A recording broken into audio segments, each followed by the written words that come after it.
I mean, I'll keep that part private, but I think it's important that, I listen. The biggest thing is just listening and, um, just like being a race car driver, I think what's made me successful is continuing to evolve and trying to get better. And I think that even as an adult, you got to continue to try to get better, and whether it be on track or off track. So I feel as though it was important for me to kind of listen to his perspective and also give mine, and we had that respect for each other, and I think that it obviously went very well, and feel like we're in a good place. His perspective, but he talked a little bit, was just, I wasn't mad with you for fencing, but that Toyota didn't win. Yeah. And he also expressed frustration. It's just the things that were said afterwards, or like even in the podcast, and things like that. How do you take those lessons and move forward if you go through something else like that, or what when listening to him, how does that help you? I think that it's just, I didn't know he was upset. If I'm being honest, I listened to his post race, and when I heard him say, it's just two guys going for it, and he came over and shook my hand. It was quick, but he did.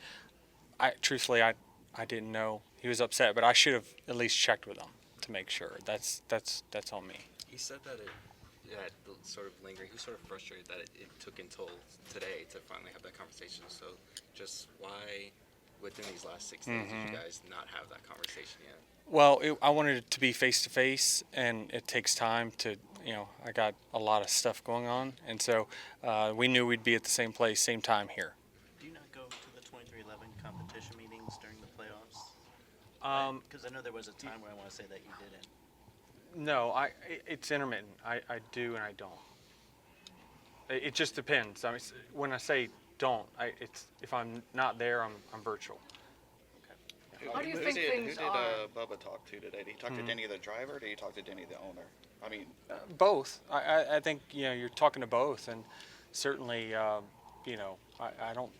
Truthfully, I don't think he faults me in trying to get a win. I think he understood the significance of the win to me personally, the significance of me winning right now in the short term.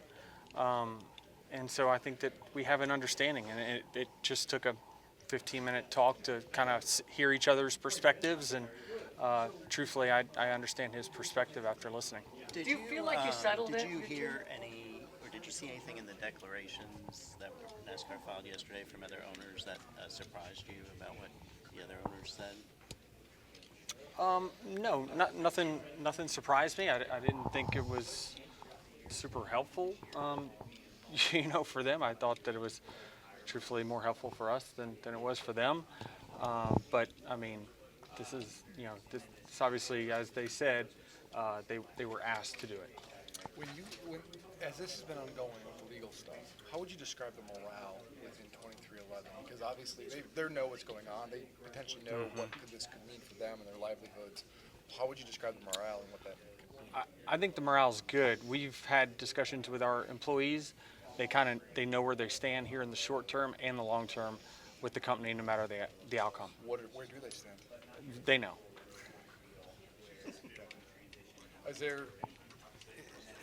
If any had concern about their futures with the company and if the future of the team was going to be around, would that be fair to say?